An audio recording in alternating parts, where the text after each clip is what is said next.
Since the report of the index case of the coronavirus, the number of cases have continued to rise. In Kano, Katsina, Jigawa, Gombe and Borno states, the spike indicates a growing case of community transmission in Nigeria. According to the United States Center for Disease Control, community transmission means people have been infected with the virus in an area, including some who are not sure of how or where the infection occurred. My guest looks at how authorities are managing transmissions in communities.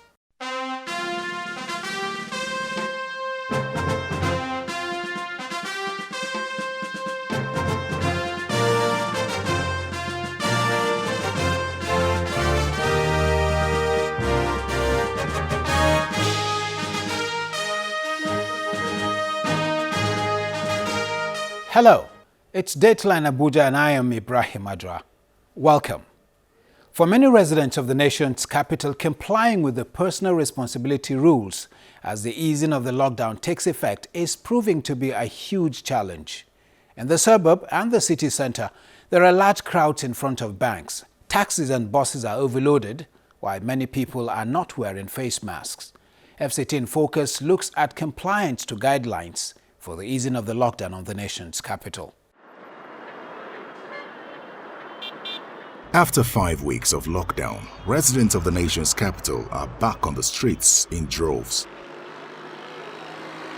From traffic congestion at the entry point into the city center to crowds at banks, residents go about their daily businesses to catch up with lost time during the lockdown.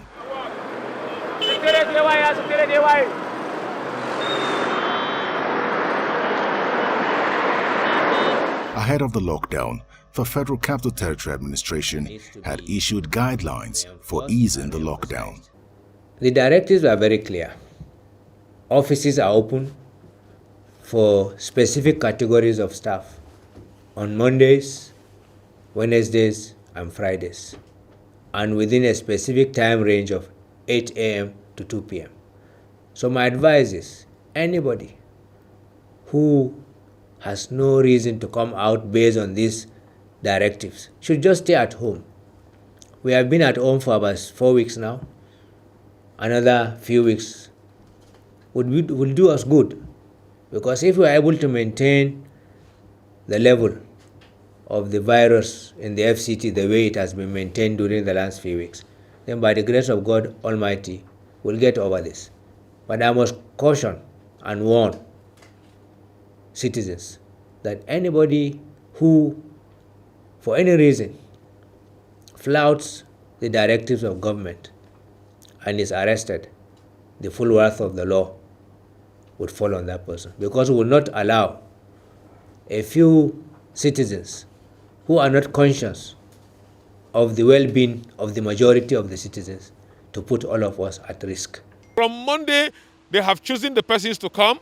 On Monday, there will be no market. On Monday, the civil servant that will come in are level 14 and above, and few who are on the essential list. On Monday, we will be carrying out intensive checking. On Monday, the borders of the city will be closed. On Monday, there will be curfew until 6 a.m., which will resume again at 8 p.m. On Monday, we'll be tight. It's not business for all. We cannot fold our hands and watch Abuja slide the way some states are doing. We have done very well. We can build on it, and we must ensure that residents are safe against the rampaging COVID-19. The system of this second phase is that Monday, Wednesday, and Fridays are the days that they are supposed to come out for the lockdown. And we are assuring the government of the FCT that we are going to abide by the rules and the regulations. Most especially, like in Buhari Area Council, we have the security reports on the Okada riders going here and there, which we have also taken a precaution that all the Okada riders in Buhari Area Council are going to be banned for now. Security operatives have their hands full while enforcing some parts of the guidelines, including ensuring the use of face masks. Some of the commercial vehicles are overloaded with total disregard to social distancing. Some wear face masks and others simply disregard the order. From Lugbe to Nyanya, The crowded bus stops show the eagerness of many residents to get back to work. It's not been easy staying at home all this while. So at least we are resuming work today. The economy will begin to creep back gradually. Honestly, as for me, as a health worker, I have been going to work. So today, is not an exceptional. So I have been going to work. I'm also happy that others are joining me in the workforce for today. So I feel great. People are going out without face masks. If you look at this, the commercial workers, some of them, they don't wear face masks. Even the bus, the passengers from here going to town without face masks. What do you expect the government to do? I feel we should be at home to preserve ourselves, to prevent ourselves from the disease. But the need for us to have a source of income, to work and have a means of survival is very important. They're not supposed to release while every day we keep seeing the number increasing. They're not supposed to allow it to relax the lockdown. Bank customers ignore the social distancing rule as they try to gain entrance into banking halls. The bank security personnel try to enforce the 60% occupancy capacity directive at a time into the banking hall, while the number of those waiting outside the banks to access banking services continues to swell. Yes, we're addressing individuals, but we really need to address corporate Nigeria. You know, one of the biggest groups that have allowed to restart business today were banks. Now, but many banks have not limited the number of branches that have opened. And yes, there's a benefit of that, but when you limit the number of branches that open, everybody goes to the one branch that is open. And that becomes counterproductive. Today, we might forgive a little bit because it was the first day. We will have infections because of what happened today. No doubt about that. But what we don't want is an explosion of new infections. If we do have that explosion, there will be almost no choice left for the leadership of the country than to ask all of us to go back into our homes. We screen them from the gate. We use a thermometer to check the temperature and sanitize their hands. And when they reach the banking hall, there's automatic sanitizer for everybody. Before transaction is sanitized, and after transaction is sanitized before you step out of the bank. Markets in the nation's capital are directed to be open only on Wednesdays and Saturdays. This explains the rush at the popular Wuse and Utako markets.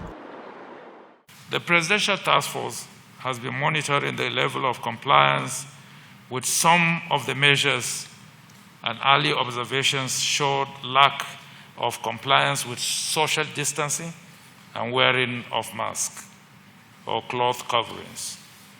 We note particularly the chaotic scenes around the banks and other financial institutions.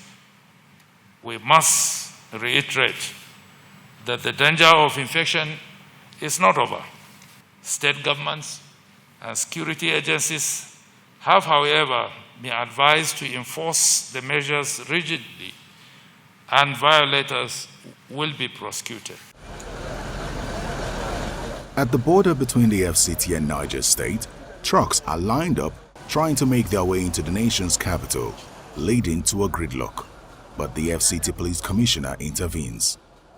Persons that are not supposed to be out are also out, and that is why you see this gridlock. Officers on duty are trying to find out who are those on the exemption. Are they on the exemption? If they are, they allow them go. I will not just open the road free for everyone to pass, and that is why you've seen this gridlock. The only way you can check them is to ensure that you check on their identity. If they fall within the categories of persons that can pass, you let them go. If they don't, then you turn them back to where they're coming from. Don't forget, all interstate transportation or sort of movement has been stopped, except vehicles and persons on essential duty. At the FCT Kaduna border, the police is working to ensure that nobody violates the ban on interstate travel.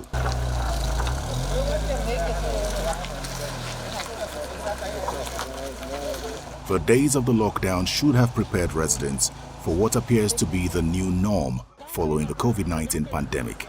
Hopefully, the disregard for personal responsibility will not make the government rescind its decision to ease the lockdown.